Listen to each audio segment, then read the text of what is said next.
하이델베르크 교리문답을 하심으로 7월 첫 주일 예배를 시작합니다.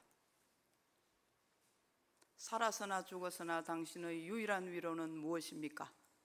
살아서나 죽어서나 나의 몸과 영혼은 나 자신의 것이 아닙니다. 나의 몸과 영혼은 나의 신실하신 구주 예수 그리스도의 것입니다. 그리스도는 자신의 보배로운 피로 나의 모든 죄값을 완전히 치르셨습니다. 그리스도는 나를 마귀의 모든 권세에서 풀어주셨습니다. 또한 그리스도는 나를 지켜주십니다.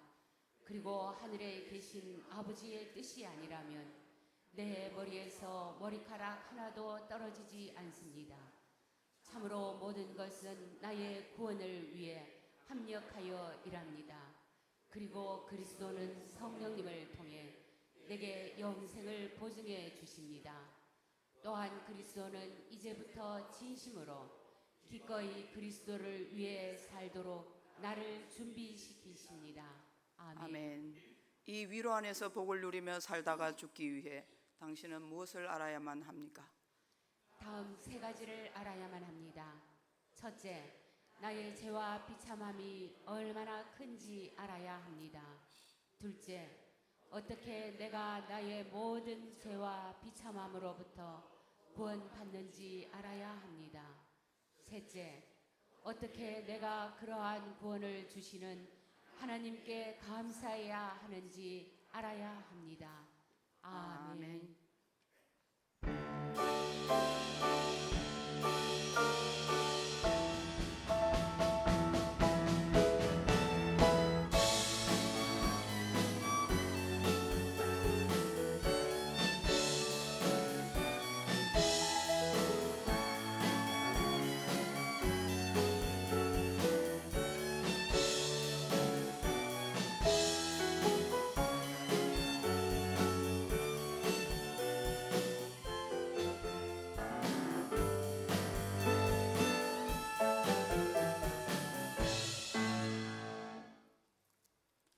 예수께서 이르시되 나는 부활이요 생명이니 나를 믿는 자는 죽어도 살겠고 무릇 살아서 나를 믿는 자는 영원히 죽지 아니하리니 이것을 내가 믿느냐. 하나님은 영이시니 예배하는 자가 영과 진리로 예배할지니라. 아멘. 말씀으로 우주 만물을 창조하신 우리 하나님, 7월이 시작되는 첫 주일에 성전으로 나와 예배를 드립니다. 예배하는 저희를 영접하여 주시고 오늘도 완전하신 말씀으로 상하고 지친 영혼을 소성시켜 주옵소서. 확실한 주님의 증거로 우둔한 우리 심령을 지혜롭게 하여 주시고 정직하신 주님의 교훈으로 우리 마음을 기쁘게 하여 주옵소서. 순결하신 주님의 음성을 들을 때에 우리 영안이 밝아지게 하시고 영적 귀를 열어 주시며 하늘 보좌에 앉으신 거룩하신 하나님을 뵙게 하여 주옵소서. 길이요 진리요 생명이신 예수님의 이름으로 기원하옵나이다. 아멘. 찬송가 70장을 부르겠습니다.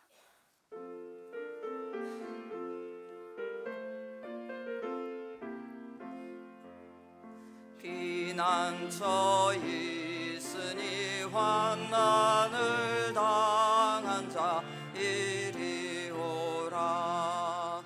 땅들이 변하고 물결이 일어나 산 위에 넘치되 두렵지 않네. 이방이 떠들고 나라들 모여서 진동하나. 우리 주 목소리 한 번만 바라면 천하의 모든 것 망하겠네. 만유주 하나님 우리를 도우니 피난처요. 세상의 난리를 그치게 하시니 세상의 장검이 쓸데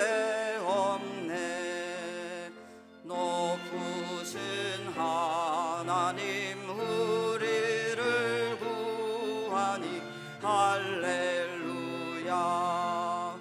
괴로움이 심하고 환난이 극하나 피난처 되시는 주 하나님.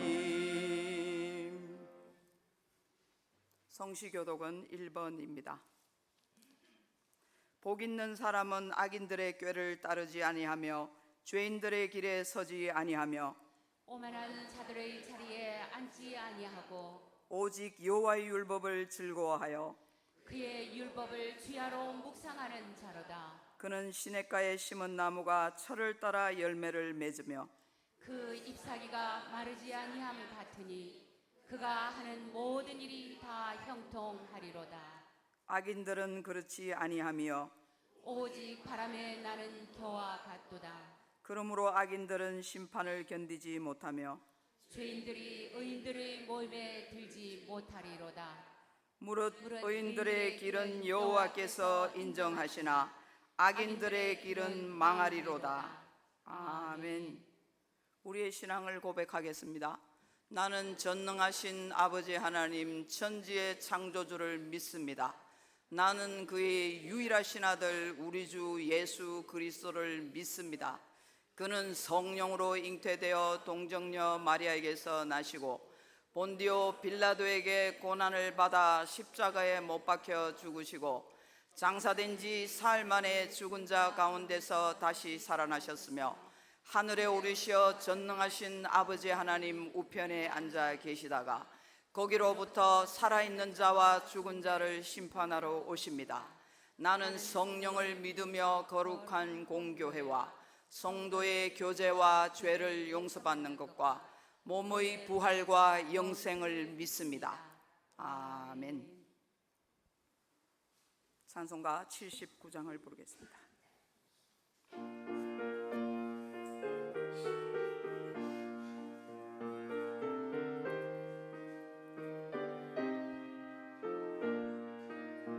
주 하나님 지으신 모든 세계 내 마음속에 그리워볼 때 하늘의 별 울려 퍼지는 외성 주님의 권능 우주에 찬네 주님의 높고 위대하심을 내 영혼이 찬양하네 주님의 높고 위대하심을 내 영혼이 찬양하네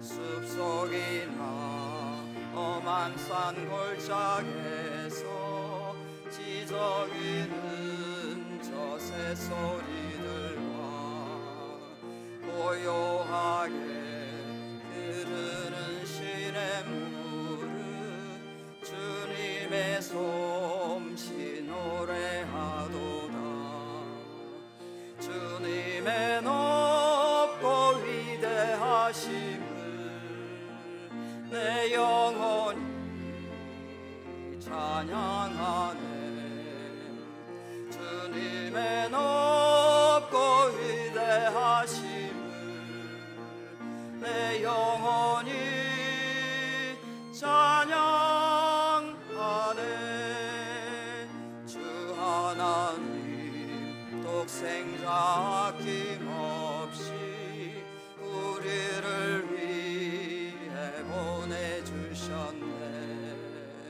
십자가에 피 흘려 죽으신 주 내 모든 죄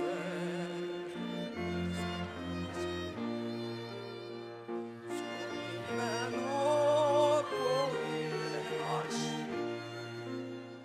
내 영혼이 찬양하네 주님의 높고 위대하심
우리의 생사와 복을 주관하시며 온 만물의 주인 되신 창조주 하나님의 놀라우신 능력을 찬양합니다. 2023년 한 해를 시작하여 반년이라는 시간 동안 불꽃 같은 눈으로 지켜주시고 살아갈 때마다 필요한 모든 것을 채워주셨던 은혜에 감사와 찬양을 드립니다. 이 시간 모든 성도들이 모여 지켜주신 은혜와 사랑에 정성을 다하여 예배로 나아갑니다. 기쁘게 받아주시고 남은 한 해에도 하나님의 더 크신 사랑과 은혜에 잠길 수 있는 우리들 되게 하시옵소서. 주님, 저희도 모르게 세속화에 물들어버린 모습을 불쌍히 여기시사 건져주시옵소서. 범사에 감사하는 마음을 가지고 항상 기뻐하며 쉬지 말고 기도하며 우리를 향하신 하나님의 뜻을 깨달아가는 믿음을 허락하여 주시옵소서. 육신이 약하여져서 영이 고단하여서 혹시나 근심하며 걱정하는 형제자매가 있다면 기억하셔서 어떠한 환경으로 무너지지 않게 붙잡아 주시고 크신 위로와 회복 속에서 그리스도의 소망을 가지고 이겨 나아가는 주의 자녀들 되게 인도하옵소서. 일신의 평화와 물질적인 풍요만을 추구하며 우리 내면의 절대 기준인 진리와 거룩을 상실하며 하나님을 상실해져만 가는 이 세대를 불쌍히 여기시사 우리 안에 하나님과 단절된 관계를 회복하신 예수님을 바라보게 하시고 참된 길로 이끄시는 성령님을 붙잡게 하시고 고난 속에서 이끌어내실 하나님을 신뢰하며 삼위일체의 하나님을 마음속에 모실 수 있는 이 세대들이 되게 하시옵소서.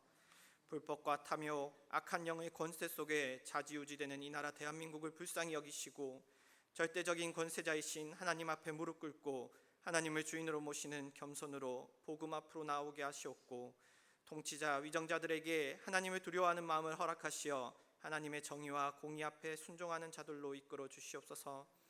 점점 더 악하여져 가며 하나님의 말씀에 반하여 나아가는 세상 문화 속에 분별할 수 있는 영과 물리칠 수 있는 힘을 허락하시어 이 세상을 정복하고 다스리며 나아가는 주님의 자녀들이 일어날 수 있게 허락하여 주시옵소서.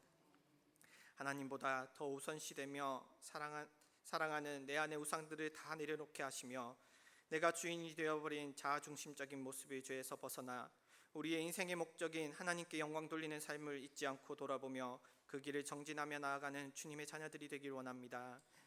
오직 하나님께만 영광을 돌리기 위해 모여진 이 장생포교회를 축복하여 주시사 이 척박한 땅에 하나님의 전이 세워지신 뜻을 깨닫게 하시고 그리스도를 아는 지식으로 무장하여 하나님이 명령하신 것을 수행하며 나아가 하나님의 나라를 이 땅에 세워가는 주님의 군대들이 되게 하시옵소서.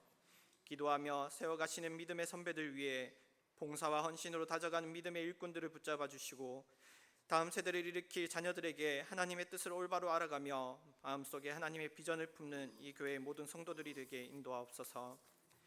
육신의 병으로 아파하며 노령으로 힘들어하며 짝믿음의 가정으로 힘들어하며 세상에서 오는 고난으로 인해 흔들리는 모든 지체들을 살펴주시사 여호와 라파 치유의 하나님께서 위로하여 하셔서 마음의 평안을 허락하시고 고통받고 힘든 모든 것들을 회복시켜 주시사 하나님의 사랑 속에 감사와 기쁨의 찬양만이 울려 퍼지게 인도하여 주시옵소서. 장마가 시작되며 무더운 여름이 시작되는 시기입니다.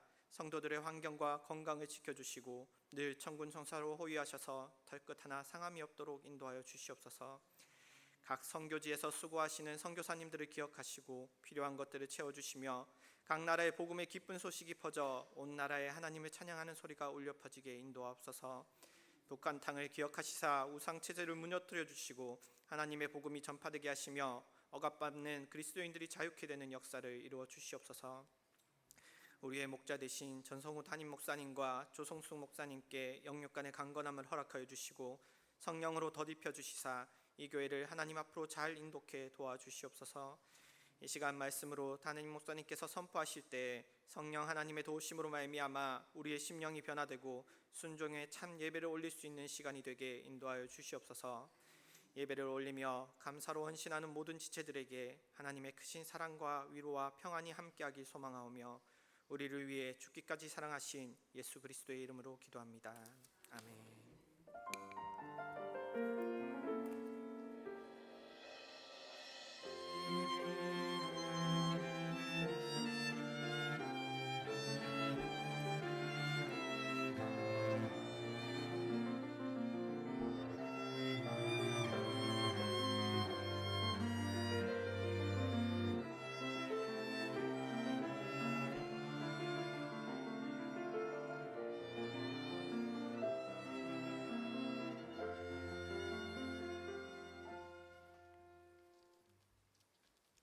하나님께서 우리에게 주신 말씀은 시편 14편 1절로 7절 말씀입니다. 구약 성경 811면에 있는 시편 14편 1절로 7절 말씀을 한 절씩 봉독하시고 마지막 절은 합독하겠습니다. 어리석은 자는 그의 마음에 이르기를 하나님이 없다 하는도다. 그들은 부패하고 그 행실이 가증하니 선을 행하는 자가 없도다.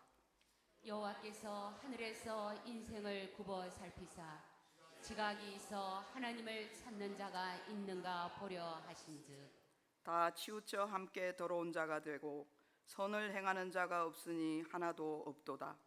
죄악을 행하는 자는 다 무지하냐. 그들이 떡 먹듯이 내 백성을 먹으면서 여호와를 부르지 아니하는도다. 그러나 거기서 그들은 두려워하고 두려워하였으니 하나님이 의인의 세대에 계심이로다. 너희가 가난한 자의 계획을 부끄럽게 하나 오직 여호와는 그의 피난처가 되시도다. 이스라엘의 구원이 시온에서 나오기를 원하도다. 여호와께서 그의 백성을 포로된 곳에서 돌이키실 때에 야곱이 즐거워하고 이스라엘이 기뻐하리로다. 아멘. 주일 특송을 피아노 트리오 연주로 드리겠습니다.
마이크 살짝 올려주세요. 네, 너무 좋은 연주 찬양이었습니다. 너무 좋다는 기준은 그 연주를 듣고 있으니까 막 우리도 마음과 입술에서 부르고 싶은 마음이 생기기 때문에 좋은 것입니다. 그래서 찬양하고 시작합시다. 찬송가 288장 다시 찬양하겠습니다. 이 찬양의 연주도 좋지만 내용 자체가 너무 좋습니다. 예수님을 나의 구원자이자 내 인생의 주인으로 삶으면 그게 끝이라는 겁니다. 더 이상 바랄 것이 없고 실제로 그렇게 사는 사람은 내 주인 되신 예수님께서 다 책임져 주신다 라는 찬양입니다. 우리 같이 고백했으면 좋겠습니다.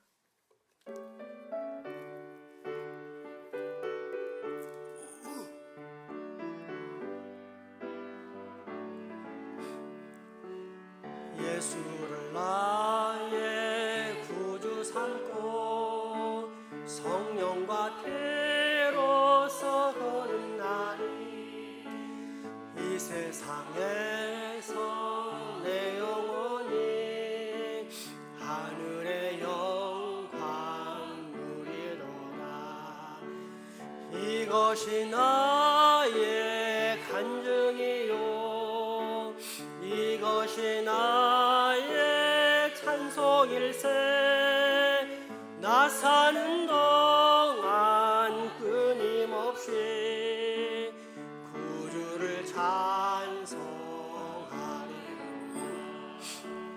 온전히 주께 맡긴 내 영 사랑의 음성을 듣는 중에 천사들 왕래하는 것과 하늘의 영광 보리로다.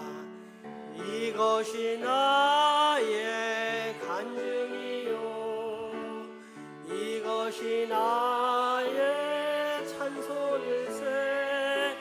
나 사는 동안 끊임없이 구주를 찬송하리로다.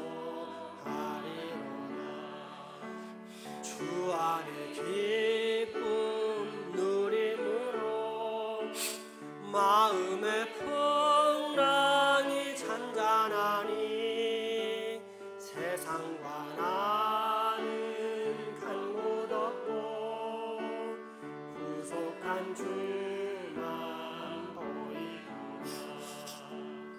이것이 나의 간증이요 이것이 나의 찬송일세. 나 사는 동안 끊임없이 구주를 찬송하리로다. 아멘.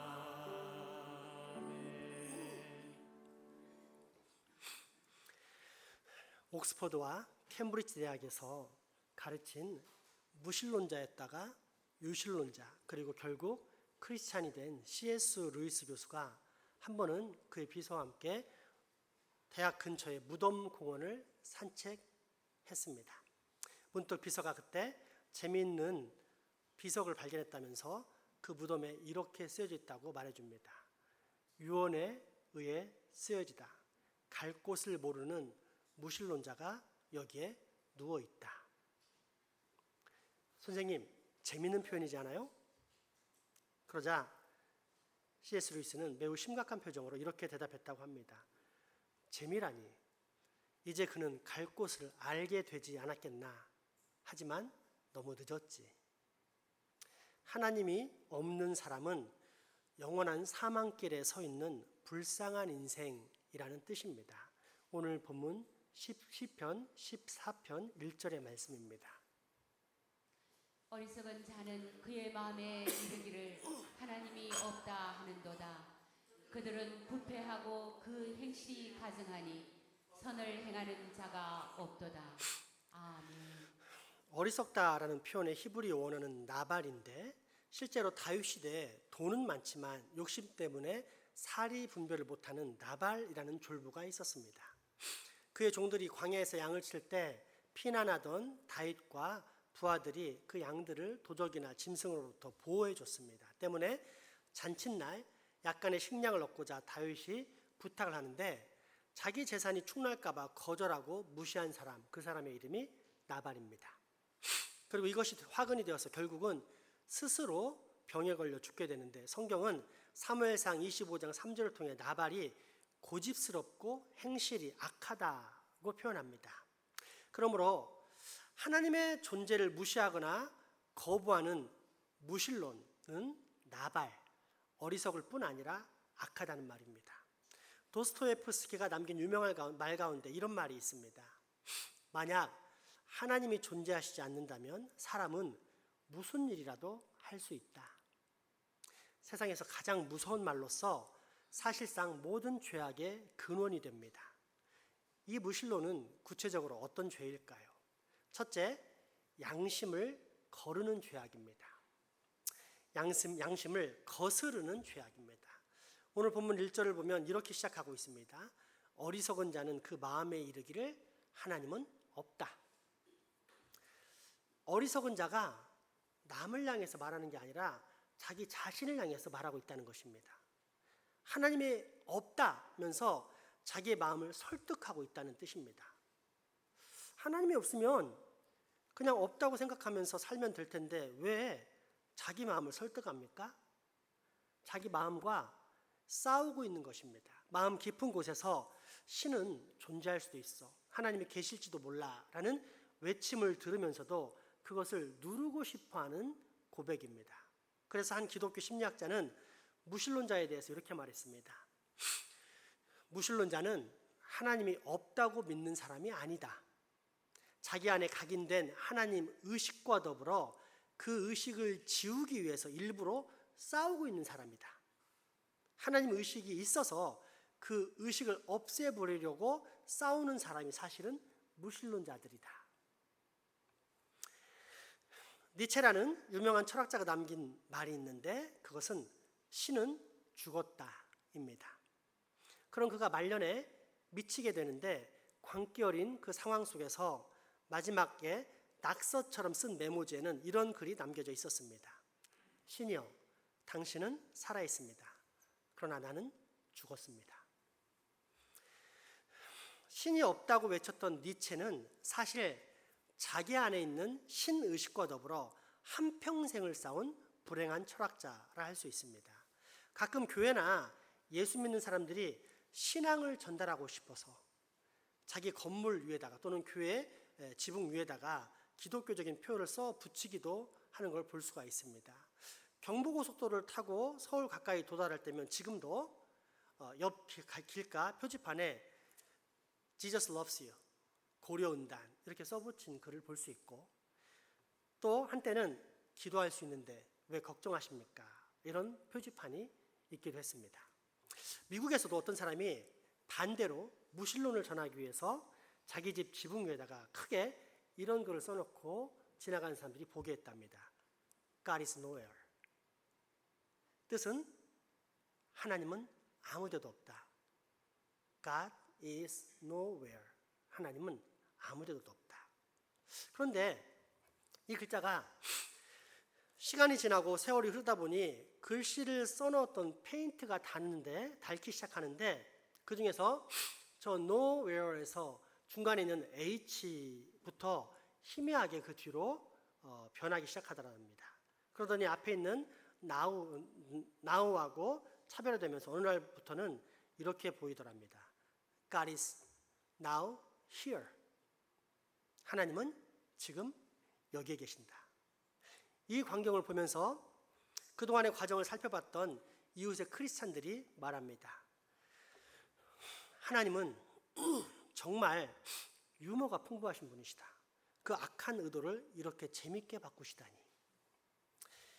미국의 무신론자의 협회 회장을 지냈던 매들린 오헤어라는 사람이 있습니다. 이 사람은 미국의 공립학교에서 그동안 하던 기도를 못하게 하는 기도 금지 운동을 벌인 사람인데 미국 중서부의 어떤 도시에서도 같은 명분으로 재판을 걸었고 승리합니다. 그런데 정작 본인은 당시 사회적 분위기 때문에 질 것이라고 생각을 했습니다. 그러다가 이기게 되니까 너무도 기쁘고 흥분되어 법정에서 이렇게 크게 외쳤다고 합니다. 오 마이 갓. 그리고 이 사실이 신문에 조크처럼 실려서 기사화되었는데 내용은 다음과 같습니다. 하나님이 없다는 무신론자가 승리의 기쁨과 영광을 결국 하나님께 올려드렸다.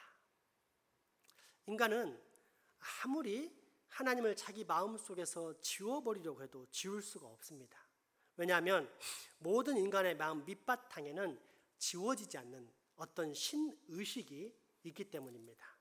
이것이 피조된 인간의 정체성입니다. 때문에 로마서 1장 18절에서 20절은 그 사실을 다음과 같이 선포합니다. 하나님의 진도가 불의와 진리를 막는 사람들의 모든 경건하지 않음과 불의에 대하여 하늘로부터 나타나나니 이는 하나님을 알만한 것이 그들 속에 보이리라. 하나님께서 이를 그들에게 보이셨느니라. 창세로부터 그에게 보이지 아니하는 것들 곧 그의 영원하신 능력과 신성이 그가 만드신 만물에 분명히 보여 알려졌나니 그러므로 그들이 핑계하지 못할지니라. 아멘. 우리 안에 하나님을 아는 증거들이 분명히 있다는 뜻입니다. 그러나 죄인인 인간은 하나님을 거부하면서 오히려 그 생각이 허망해지고 미련해져서 스스로 어둠에 빠지게 된다는 말씀입니다. 그러다가 로마서 2장 15절에 이르면 하나님을 모르는 이방인들은 양심이 하나님의 율법을 나타낸다는 기록이 있습니다. 즉 어떤 일을 당할 때 아무도 보지 않지만 내 마음이 이러면 안 돼, 옳지 않은 일이야 라고 알려주는데 이것이 바로 인간의 마음속에 심어주신 하나님의 율법이라는 뜻입니다. 여러분, 세상을 살아보면 알겠지만 법은 누군가가 제정을 해야만 나오는 것이지 결코 저절로 탄생하지 않습니다. 그렇다면 이 양심에 담긴 법은 과연 어디에서 왔을까요? 누가 만들어줬을까요? 때문에 임마누엘 칸트라는 유명한 철학자는 이런 말을 했습니다. 저 하늘에는 무수한 별들이 반짝이고 내 마음에는 하나님께 주신 양심의 도덕률이 환하게 빛난다. 우리 안에서 소리치는 법이 있다는 말입니다. 하나님의 음성이 계속 내 마음에 들려온다는 뜻입니다. 그런데 무신론은 이런 양심의 소리를 거스릅니다. 따라서 무신론은 양심의 증거를 묵살하고 거스르는 부자연스러운 죄악, 곧 하나님을 무시하고 거역하는 반역죄를 저지르는 것입니다.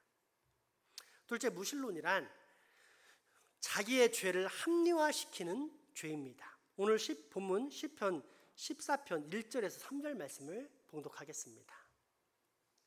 어리석은 자는 그의 마음에 이르기를 하나님이 없다 하는도다. 그들은 부패하고 그 행실이 가증하니 선을 행하는 자가 없도다. 여호와께서 하늘에서 인생을 굽어 살피사 지각에서 하나님을 찾는 자가 있는가 보려 하신즉 다 치우쳐 함께 더러운 자가 없고 선을 행하는 자가 없으니 하나도 없도다. 아멘. 1절에서 하나님이 없다라고 말하는 무신론자들이 3절에 이르면 다 치우쳐 함께 더러운 자가 되고 선을 행하는 자가 없으니 하나도 없다라고 이르릅니다. 무신론 이야기를 하던 시편 기자가 왜 이런 이야기를 할까요? 무신론자의 지적인 오류를 가리키는 것이 아니라 도덕적인 오류를 지적하는 것입니다. 쉽게 말하면 사람들이 왜 하나님이 없다, 무신론을 주장하는가? 자기 마음속에 있는 죄악을 은폐하기 위해서다. 자기 마음속에 있는 죄를 감추고 또 그 죄를 합리화시키기 위해서 무신론을 주장하는 것이다. 이런 뜻입니다. 우리는 이미 죄에 대해서 배웠지만 성경이 말하는 죄란 단순히 행위뿐이 아닌 말, 그리고 아무도 알 수 없는 마음속 깊은 생각까지를 포함합니다. 그러니 죄를 짓지 않는 사람은 없고 또 하나님께서 장차 이 모든 죄들에 대해서 반드시 심판하시기 때문에 무신론자들은 하나님을 꺼려합니다. 하나님이 없기를 바랍니다. 즉 그들은 자신의 죄를 감추고 합리화하기 위해서 아예 하나님 자체를 부정한다는 것입니다. 무신론이라는 철학적 체계가 가진 가장 커다란 난점이 바로 이것인데, 윤리와 도덕을 어떻게 처리할 것인가 라는 문제입니다. 우리가 하나님을 부정할 때 우리는 절대 진리와 절대 가치를 부정하는 것입니다. 그러면 남는 것은 상대화된 사람과 사람 사이의 약속, 계약밖에 없습니다. 쉽게 말해 무엇이 옳고 그른지에 대한 어떤 절대적인 기준이나 가치 또는 윤리적인 토대를 세우기가 어려워진다는 것입니다. 그래서 무신론이 사회를 지배하면 그 사회는 반드시 윤리와 도덕이 무너지게 되어 있습니다. 불과 몇 년 전만 해도 간음은 죄였지만 이제는 상호 간에 합의된 사랑처럼 법이 바뀐 이유가 무엇입니까? 단순히 시대가 변해서 아닙니다. 과거보다 하나님이 더 없어졌기 때문입니다. 무신론자가 늘었기 때문입니다. 그래서 성경에는 분명히 절대적인 죄라고 말하는 간음이 상대적인 사랑, 곧 사람들끼리의 서로서로의 죄악을 감추기 위한 합의로 변해버린 것입니다. 하나님이 사라지면 행복하고 자유로워지는 것이 아니라 오히려 불륜 같은 윤리와 도덕이 무너져 그 가정과 이웃 사회에 더 큰 고통과 눈물, 아픔으로 뒤범벅되는 것입니다. 그리고 이러한 무신론이 팽배해지면 그 다음에 나타나는 필수적인 현상은 크리스찬들이 핍박당하는 것입니다. 4절 말씀입니다. 악을 행하는 자는 다 무지하냐. 그들이 떡 먹듯이 내 백성을 먹으면서 여호와를 부르지 아니하는도다. 아멘. 무신론자들에게 있어서 하나님을 믿고 증거하며 하나님과 더불어 사는 크리스찬들은 거추장스러운 존재입니다. 나는 지금 어둠 가운데 거하며 마음껏 죄악을 누리며 내 중심적으로 잘 먹고 잘 살고 나 마음껏 남을 비판하고 미워하고 내 마음껏 사는데 문득 한 사람이 다가와서 빛을 비춰줍니다. 내 추악한 것이 다 드러날 것만 같아 불안해지고, 그러다 보니 빛의 자녀들을 할 수만 있으면 핍박하면서 아예 없애버리려고 합니다. 철학자 니체가 가장 영향을 끼친 정치가가 누군지 아십니까? 아돌프 히틀러입니다. 히틀러는 니체에게서 철학적인 감동을 받고 그것을 실천에 옮긴 정치가입니다. 그래서 나온 결과가 무엇입니까? 600만 명이나 되는 어마어마한 유태인들을 마치 벌레 짓이기듯이 잡아 죽여버립니다. 이때 그것은 죄다라고 나치에 저항했던 본헤퍼 같은 신학자를 포함한 수많은 크리스찬들도 다 죽어나갑니다. 무신론이 성행하면 단순히 신이 없는 것이 아니라 기독교의 가치가 떨어지면서 반드시 기독교인들은 핍박을 당하게 되어 있습니다. 지금 이 시대에 우리가 신앙을 지키지 못하면 우리의 자녀들은 나 때문에 핍박을 당하게 되는 것입니다. 한 가지 흥미로운 것은 낙태 찬성과 반대 운동 중에서 무신론자들은 자연스럽게 그리고 반드시 낙태 찬성 운동에 선다는 것입니다. 지금 현재 눈에 보이는 내가 가장 중요하고 그러므로 현재 나의 행복을 위해서라면 어떤 일이라도 버릴 수 있다는 것이 무신론자의 가치, 무신론자의 관점입니다. 그래서 생명살상 운동에 자연스럽게 앞장섭니다. 태아 안에 담긴 생명의 소중함보다 태아로 인해서 발생하게 될 이후 내 번거로운 일들이 더 커 보이기 때문입니다. 자신의 부도덕과 비윤리로 발생한 죄의 결과를 교묘히 감추기 위해 큰 고민 없이 일신의 편리를 위해 기꺼이 생명을 죽이는 데 동참합니다. 그렇기에 무신론의 죄악은 자신의 죄를 합리화시키는 죄인 것입니다. 마지막 세 번째, 무신론이란 하나님의 공의로운 심판에서 도피하는 죄입니다. 히브리서 9장 27절과 마태복음 10장 28절의 말씀입니다. 한 번 죽는 것은 사람에게 정해진 것이요 그 후에는 심판이 있으리니 몸은 죽여도 영혼은 능히 죽이지 못하는 자들을 두려워하지 말고 오직 몸과 영혼을 능히 지옥에 멸하실 수 있는 이를 두려워하라. 아멘. 이처럼 하나님께서는 모든 인생들에게 다가올 심판을 대비하라고 말씀하셨습니다. 따라서 사람은 심판의 하나님께 죄 용서를 간구하며 살아야 합니다. 이것이 구원이요, 이것이 정상적인 죄인의 자세입니다. 그런데 무신론자는 그런 하나님이 없다고 부정합니다. 그러면 심판을 피할 수 있다고 생각하는 것입니다. 따라서 무신론이란 심판의 두려움에서 도피하는 죄악으로서 부도덕할 뿐 아니라 무책임합니다. 인류의 첫 타락이 나오는 창세기를 보면 하나님께서 범죄한 아담을 찾는 장면이 나옵니다. 그때 아담의 대답이 무엇인지 아십니까? 두려워서 숨었다고 합니다. 두려움이 그가 숨게 된 동기라고 말합니다. 창세기 3장 8절에서 10절 말씀을 다시 한번 확인해 보십시오. 그들이 그날 바람이 불 때 동산에 거니시는 여호와 하나님의 소리를 듣고 아담과 그의 아내가 여호와 하나님의 낯을 피하여 동산 나무 사이에 숨은지라. 여호와 하나님이 아담을 부르시며 그에게 이르시되 내가 어디 있느냐. 이르되 내가 동산에서 하나님의 소리를 듣고 내가 벗었으므로 두려워하여 숨었나이다. 아멘.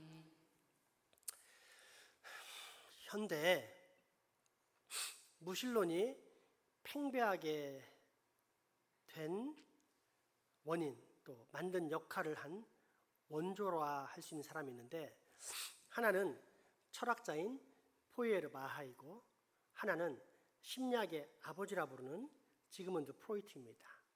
두 사람이 같은 논조의 주장을 했는데 요약하면 다음과 같습니다. 종교가 왜 생긴 줄 아느냐? 사람들 마음에 있는 두려움 때문이다.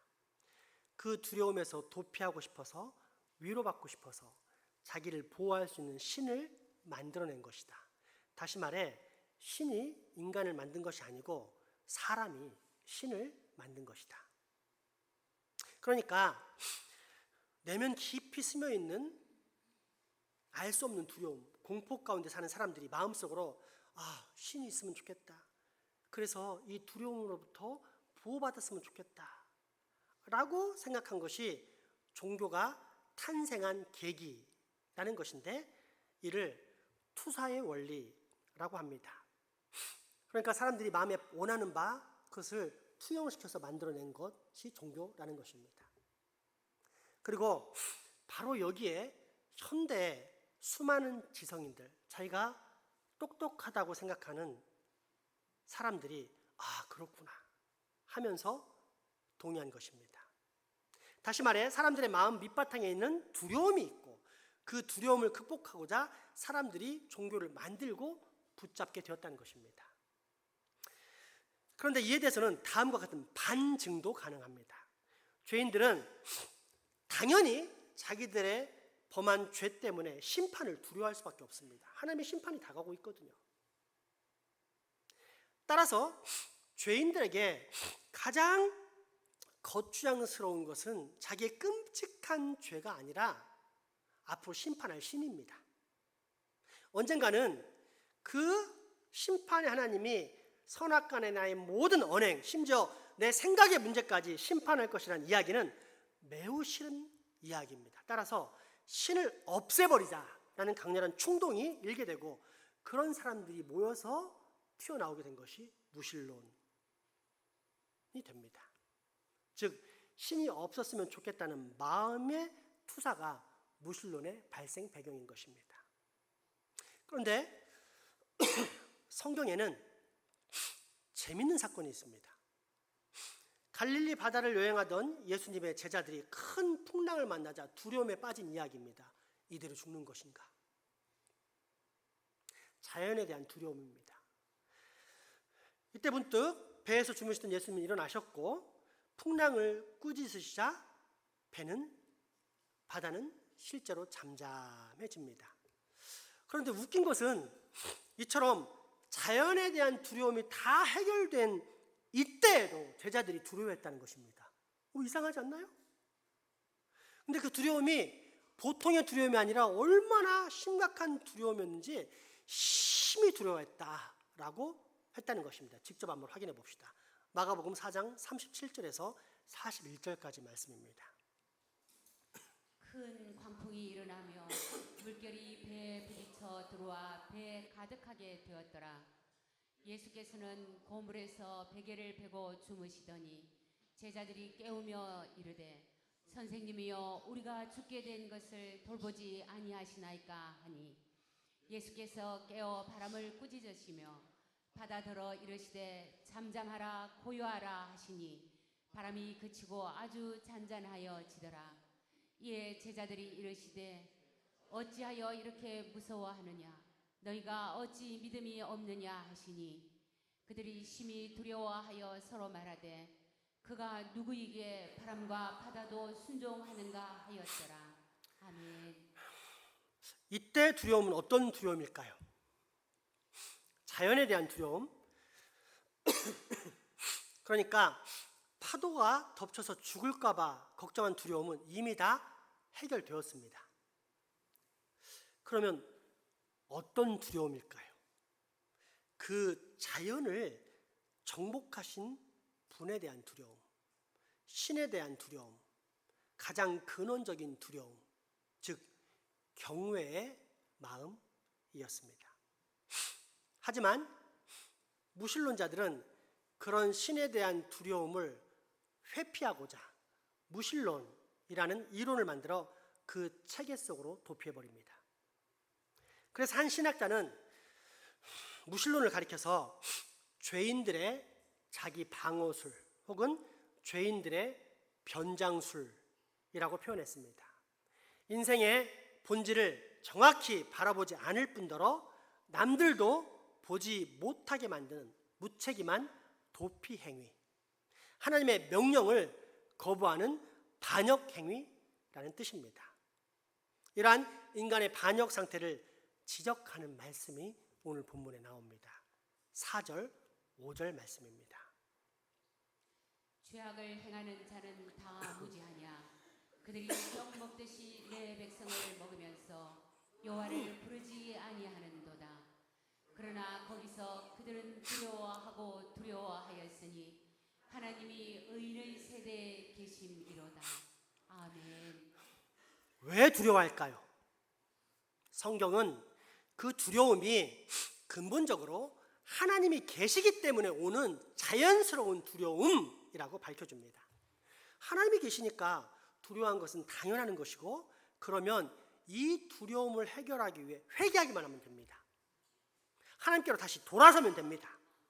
그런데 악한 사람들은 두려움에 도피해버리고 또 그 도피를 합리화하기 위해서 무신론을 만들어내는 반역을 저지른다는 것입니다. 이런 메시지를 들으면 여러분들 중에는 아마도 다음과 같은 생각을 하시는 분들이 있을 것입니다. 나하고는 상관없다. 왜? 나는 교회 나오고 예수님 믿고 하나님 믿으니까 무신론, 하나님이 없다? 하나님 안 믿는다? 그건 나랑 상관없는 이야기다 라고 생각할 것입니다. 그러나 사실은 교회 안에 있는 무신론자들이 더 큰 문제입니다. 이 교회 안의 무신론자들 정말 문제입니다. 그리고 적지 않습니다. 안수집사도 있고 권사도 있고 전도사도 있고 장로도 있고 목사도 있습니다.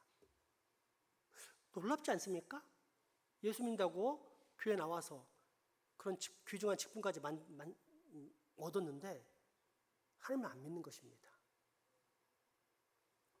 이런 사람들을 보통 실제적 무신론자들이라고 부릅니다. 이 실제적 무신론자들은 표시가 안 납니다. 하나님 이야기를 잘합니다. 찬양도 잘 부릅니다. 기도도 할 수 있습니다. 게다가 교회에서 나름 높은 위치까지 오릅니다. 그런데 그 사람의 실제 삶, 적나라한 현실은 어떤 것이냐? 가정에서나 학교에서나 혹은 직장에서나 사람들을 만날 때 하나님이 없는 것처럼 생각하고 행동합니다. 거룩한 척은 하지만 거룩은 없습니다. 하나님이 없는 것처럼 말하고 하나님이 없는 것처럼 속이고 또 하나님이 없는 것처럼 결정합니다. 이것이 실제적 무신론자입니다. 그렇다면 어떻게 이 실제적 무신론에서 해방될 수 있을까요? 이 죄악을 어떻게 극복할 수 있을까요? 간단합니다. 하나님께로 돌아오면 됩니다. 죽을 수밖에 없는 우리를 불쌍히 여기사 살 수 있는 길을 만들어주신 하나님, 피난처를 만들어주신 하나님, 그 하나님께로 돌아오면 됩니다. 이것을 회개라 하고, 그리고 이 회개가 있을 때 긍휼의 하나님은 그런 우리를 기꺼이 받아주십니다. 14편의 6절 말씀 같이 또 봉독하겠습니다. 너희가 가난한 자의 계획을 부끄럽게 하나 오직 여호와는 그의 피난처가 되시도다. 아멘. 그렇습니다. 두려움이 찾아올 때 우리에게는 두 가지 방법이 있는데, 하나는 그 두려움에서 도피하여 무신론이라는 비닐하우스 속으로 들어가 하나님 없이 사는 것입니다. 비바람이 불어와도 비닐하우스가 막아주니 괜찮습니다. 저 하늘에 태양이 떠도 흐릿해서 잘 안 보이니 없다고 생각하면 그만입니다. 그렇게 따뜻한 온실 속에서 평생을 사는 방법이 하나 있습니다. 또 다른 방법은 심판의 하나님께 엎드려 자비와 긍휼을 구하는 것입니다. 그래서 그분께서 마련하신 완전한 피난처, 그리고 유일한 피난처로 들어가는 것입니다. 그 피난처가 무엇일까요? 죽음의 공포 가운데 있는 우리를 살리시기 위해 보혈을 흘리사 나의 모든 죄를 대속하신 십자가의 예수 그리스도입니다. 이 예수 그리스도를 나의 구원자이자 내 인생의 참 주인으로 믿고 영접하면 됩니다. 그러면 하나님께서는 이 생명의 피난처로 반드시 나를 들이십니다. 그렇다면 여러분, 우리는 과연 어떤 길로 가야 할까요? 무신론자? 또는 교회 다니고 오래 다녔지만 실제적 무신론자? 아니면 예수 그리스도의 피난처입니까? 한국에서는 관례가 판사, 검사하다가 옷을 벗으면 변호사를 합니다만, 미국에서는 거꾸로 변호사를 하다가 잘하면 판사가 된다고 합니다. 그리고 이것은 판결에 상당히 큰 도움을 주는데, 여러 가지 복잡한 상황을 현실 속에서 실제로 체감했기 때문에 어떤 사건에 대해 훨씬 더 제대로 판결할 수가 있다는 것입니다. 그런 판사 중에 변호사로서 일할 때 의협심이 강하고 미성년자를 잘 도왔던 분이 있습니다. 무료 변론을 많이 하고 무엇보다도 범죄한 미성년자들을 많이 도왔는데, 그 중에서도 특별히 한 소년을 도와서 열심히 도와서 석방을 시켰습니다. 그런데 또 범죄해서 감옥에 들어왔고 또 무료 변론을 해주면서 타이르고 설득해서 올바로 살도록 해줍니다. 그렇게 잘 사는가 싶었더니 이 청년이 또 들어왔습니다. 변호사는 또다시 설득과 타이름 속에 변호하며 이렇게 무려 3번씩이나 석방시켜 주었습니다. 그렇게 세월이 흘렀고 이제는 판사가 되었을 때의 일입니다. 어느 날 재판정을 보니 그 젊은이, 자기가 도왔던 미성년자가 사람을 죽인 죄로 들어서는 것입니다. 죽을 상을 하고 들어왔던 범죄자도 재판석을 보자마자 반색을 하면서 얼굴이 활짝 핍니다. 아는 사람, 자기에게 기회를 줬던 마음이 따뜻한 사람이 바로 거기에 있었기 때문입니다. 그래서 간절히 호소합니다. 판사님, 정말 잘못했습니다. 부디 한 번만 더 선처해 주십시오.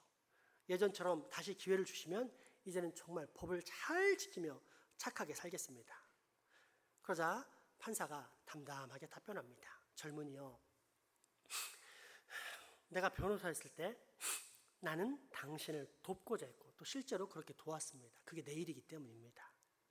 하지만 당신은 나의 충고를 무시하고 범죄하고 또 범죄했습니다. 그리고 오늘 나는 그대를 변호사로 만나는 것이 아니라 판사로 만나고 있습니다. 때문에 나는 과거의 모든 경험을 근거로 미래의 일까지를 대비해 생각할 수밖에 없고 그런 판결을 내릴 수밖에 없습니다. 지금 나에게 필요한 것은 공정한 판결이기 때문입니다. 그러므로 이제 판결하는데 당신은 사형입니다. 여러분, 여러분은 혹시 예수님을 2번 만날 수 있다는 사실을 아십니까? 지금 예수님을 만나면 변호사 예수님을 만나게 됩니다. 우리를 변호해 주시고 용서해 주시고 구원해 주시고 새롭게 하실 예수님을 만나는 것입니다. 그러나 만약 이 땅에서 예수 그리스도를 거절하면 이후에 만나게 될 예수님은 판사 예수님입니다. 그리고 그때는 더 이상 구원의 희망이 없습니다. 서두에 C.S. 루이스의 말처럼 이제는 알지 않았겠나? 하지만 너무 늦었지. 자, 그렇다면 지금 우리는 누구를 만나야 할까요? 현재 우리에게는 어떤 시간이 주어졌을까요? 심판의 시간입니까? 구원의 시간입니까? 그렇습니다. 구원의 시간입니다. 구원의 문이 활짝 열려 있습니다. 은혜의 때입니다. 그래서 지금 예수 그리스도를 만나면 새로운 삶이 시작됩니다. 예수 그리스도를 믿고 영접하면 구원을 얻습니다. 그러나 거절하면 언젠가 우리는 판사 예수님을 만나야만 할 것이요, 그때는 사형 외에는 아무런 기회를 얻지 못할 것입니다. 그러므로 여러분, 얼른 이 피난처로 들어오십시오. 하나님이 있을까 하는 어리석은 무신론의 죄악을 이제는 버리십시오. 그리고 예수 그리스도를 나의 구원자로 모셔드리십시오. 하나님의 피난처로 들어오십시오. 그러면 반드시 여러분은 사망에서 생명으로 옮겨집니다. 하나님의 자녀가 되어서 영원한 생명의 기쁨을 분명히 누리게 될 것입니다. 오늘 본문이 바로 그 말씀을 하고 있습니다. 같이 봉독하겠습니다.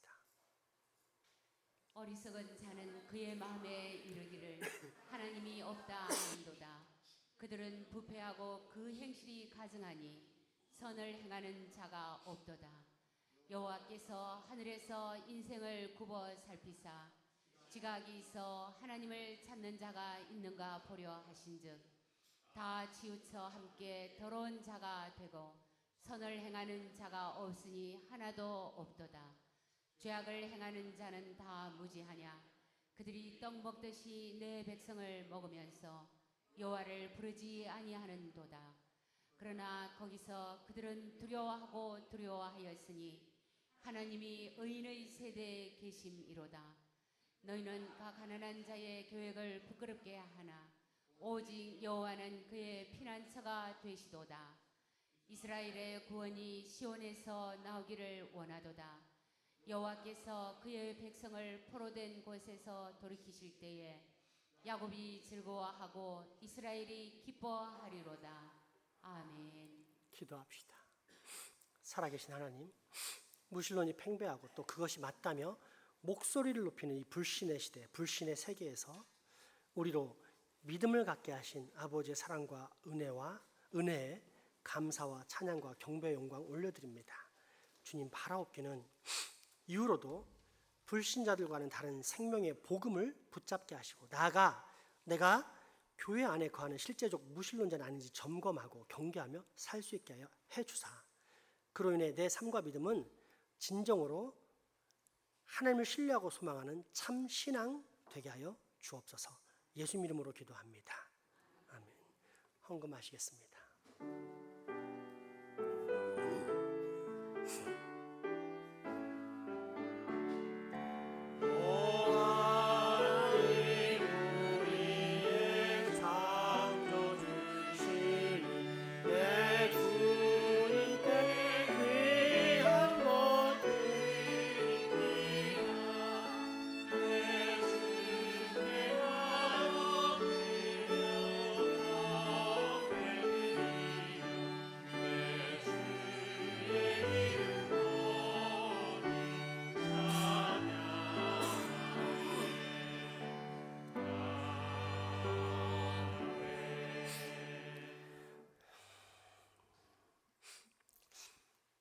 복되고 거룩한 주일을 맞아하여서 예배할 수 있는 특권을 주시고 주님의 신령 은혜를 맛보는 귀한 시간 갖게 하시니 감사와 영광 올려드립니다.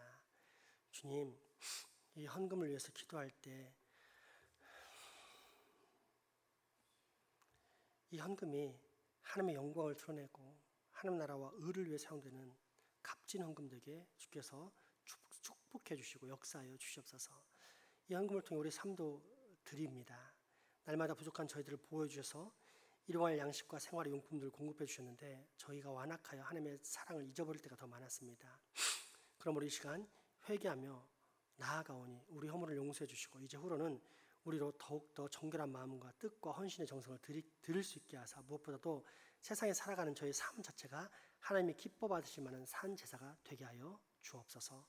우리 가족이지만 함께하지 못하는 환우들과 직장사업, 유학, 국방 영무 등으로 타지에 나가 수고하는 가족들에게도 동일한 은혜를 주셔서 예수 그리스도와 동행하며 하나님을 경외하는 그런 복을 받게 하여 주옵소서. 또한 이 장생포 지역에 우리 장생포 교회가 유일한 교회로 세워지게 하셨사오니 하나님 이곳에 주의 택함을 받은 백성들이 다 구원받는 역사가 우리 시대에 꼭 일어나게 주시옵소서. 그래서 우리가 하나님의 손발이 되어서 세상을 거룩하게 청소하고 또 깨끗하게 만드는 거룩한 주의 종이 되게 하여 주시옵소서. 예수님 이름으로 기도합니다.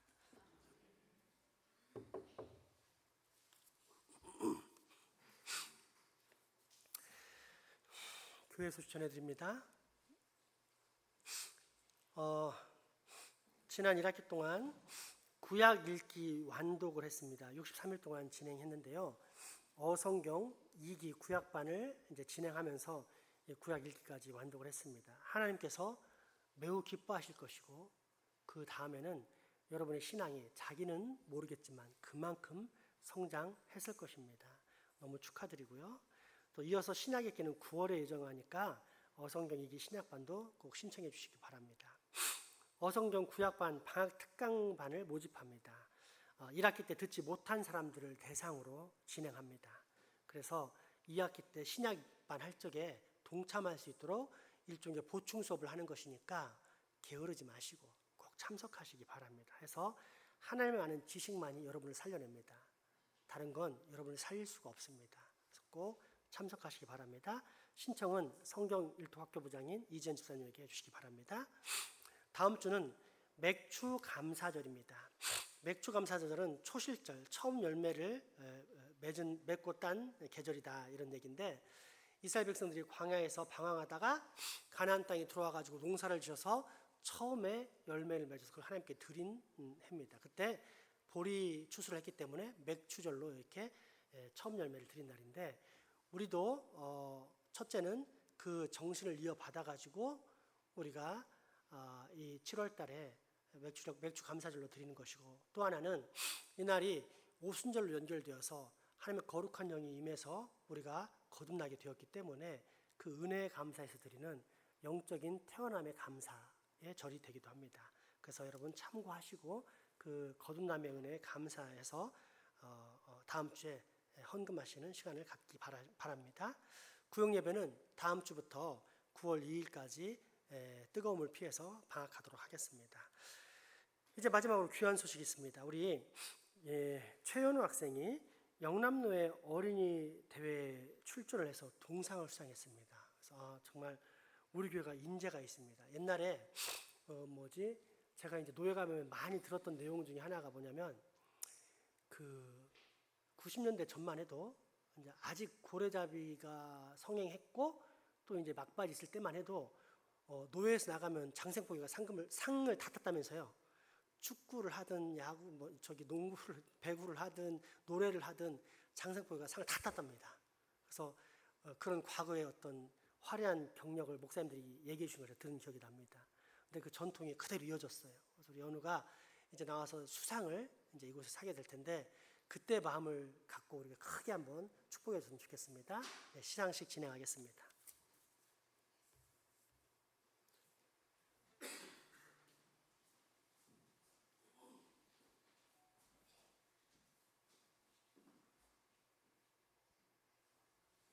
영남 어린이 대회 시상하도록 하겠습니다. 상 상장 동상 성경암송 소년부 울산노회 장생포교회 최연우.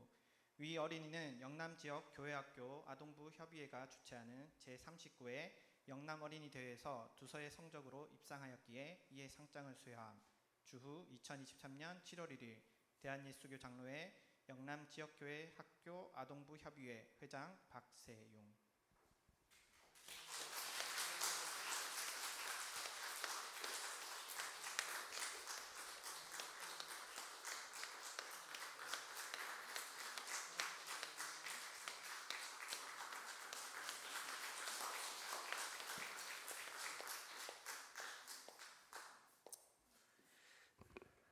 아유, 잔칫날이에요. 플래카드 안 걸었어요 앞에? 걸어놔야지. 센스들이 없어가지고 이거 되겠나 이거. 다음에는 그 플래카드 한번 걸어봅시다. 자, 마지막 찬양 드릴까요?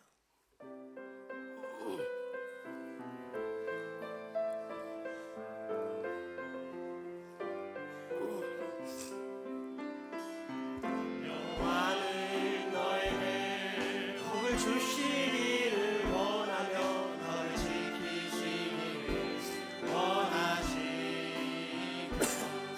여호와는 그의 얼굴을 너를 향하여 드사 은혜와 평강 서로 안아주며 사랑한다고 고백합시다. 10명입니다. 10명. 여호와는 너에게 복을 주시기를 원하며 너를 지키시기를 원하시며 여호와는 그 얼굴을 너를 향하여 드사 은혜와 평강 주시길 원하노라. 너를 보배우고 존귀하게 여기시는 하나님 세상 속에서 이 약속을 진실하게 이루시니 땅에 기름진 것으로 하늘에 신령한 것으로 너를 복주시고 지키실 하나님이 너의 영혼 잘 되도록 은혜 베푸시며 영광으로 인도하시니 땅에 기름진 것으로 하늘에 신령한 것으로 너를 복주시고 지키실 하나님 너의 영혼 잘 되도록 은혜 베푸시며 영광으로 인도하시니. 우리 주 예수 그리스도의 은혜와 하나님의 크신 사랑과 성령님의 교통하심이 이제 후로 모든 무신론의 죄악을 버리고 온전히 우리 주 하나님만을 신뢰하고 사랑하는 참 신앙의 사람으로 살아가겠다라고 다짐하고 결단하는 여기 모인 모든 주의 자녀들의 머리 위에와 가정, 이웃 그리고 후손들에게 지금부터 영원토록 함께 하시기를 간절히 축원하옵나이다. 아멘.